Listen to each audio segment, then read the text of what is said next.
On Tuesday, the 16th of December, South Africa will observe the Day of Reconciliation. The holiday was established in 1995 to emphasize the country's transitional and democratic era. It also aims to foster national unity, healing, and forgiveness after apartheid. But what is the relevance of this day in modern-day society, and what are the tangible signifiers of reconciliation in our daily lives? For this discussion, we're joined by founder of the Center for Ancestral Justice, Gogo Nhlapo, who was also the founder, former CEO of the Sharpeville Foundation. We will also be joined by Jordan Peters of the Cape Youth Collective. Good morning, Thokoza Gogo.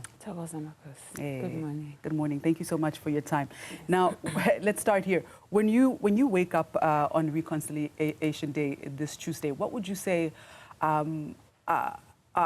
is still unreconciled in the bones of this nation? Oh, the truth. The truth. And we have a tendency of doing this as South Africa, of we're just doing things for vibes, right? Because if we're very genuine about reconciliation, we'll go back to the source of this day. And the source is when the Afrikaner named it Dingan's Day, it was a blood covenant. They prayed to their God and asked that if we defeat the Zulus, we will be loyal to you, or we will serve you for this land, right? Because it was 400 troops against 25,000. And they say on their side, only 3 got injured with scratches. That's yeah, that is not the truth. You know, but it was signified, it was, and they called it the day of the vow, the day of the covenant. So they made this vow using our blood for this land. You fast forward to 1961, or 1960 rather, in Sharpeville, they decided to shoot unarmed people, you know, fulfilling that blood covenant all over again. Then comes the freedom fighter, the Umkhonto weSizwe, saying, on the 16th of December 1961, it stops here. We're also going to do blood for blood. So this day is rooted on blood, and so we cannot undo it with something as temporary as a rainbow, because a rainbow does not last long. It's a temporary intervention. Do you feel that the concept of the Rainbow Nation was more of a strategic marketing ploy as opposed to actually having depth? A placeholder, you know, and so we should have been intentional to say, okay, just like the rainbow is temporary, we have to go back to reality, right? And we have to address these things. So now it will force us to go back to when Restorative was there in Ngome, you know, killing the Zulus, and then go back to what Umkhonto weSizwe was also trying to do with them, doing a covenant of a blood for a blood, and then address it. Only then we'll start talking about proper reconciliation. And what other truths do you feel we should be talking about in order for us to really say that we are a healed nation? We need to see South Africa for what it is the country made on people's blood, you know, and that has not been addressed. When we talk about Sharpeville, where I come from, when they killed those people, we had this notion that it's 69 people. And we just recently found out, well, confirming what the elderly have been saying in the township, that 69 is not the number, it's way more people. So we're sitting at plus minus 91 people who died on that day, but we have 69 graves. So what is it? Where are those people? Now, if we don't lay these ghosts to rest, we will never find peace. We'll always keep doing these things for optics. So on the 16th, we come together. Nobody, you look at the social media, African people will be like Dingan's Day, right? And they'll quote Dingan and say, Bulalana Batagati. That's not reconciliation. The Afrikaners will be at the Fort Trekker Museum, you know, reaffirming the covenant. So there is really no reconciliation that is happening. We're just going our separate ways, and those that want to have fun will have fun. Is that the launch of the festive season? Now, you speak about the fact that there cannot be reconciliation when there are souls that are not settled, that are not still, that are not accounted for. Yeah. How do you think the significance of this is understood in South Africa, especially given the disparity I don't want to make it a conversation about culture and religion, but given the disparity and what has been taught to us about the ancestral world. Look, we can deny it all we want. We are in Africa.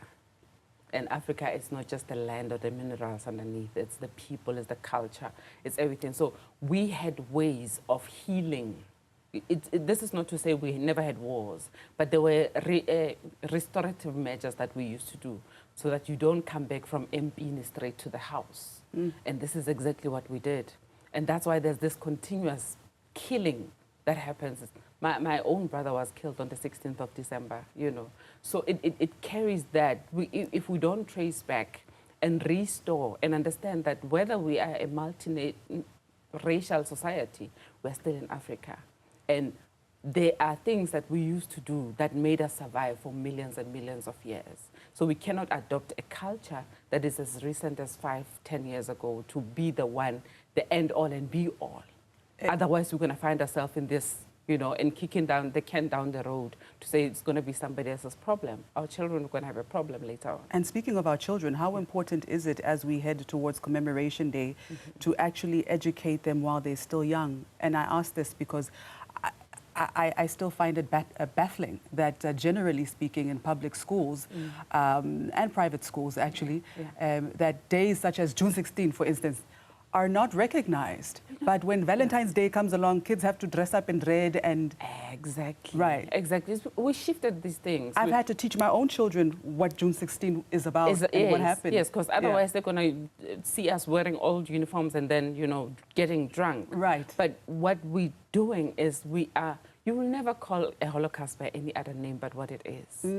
Why do we find it comfortable for us to call it Human Rights Day? Then, the things that we need to really address at the very core, we're not getting to it because we've dressed it up.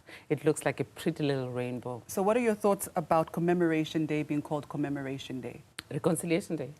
Yes, excuse me, Reconciliation Day. What are your thoughts about that? It's a placeholder. Yeah. We need to start having conversation on what it really is. Yeah.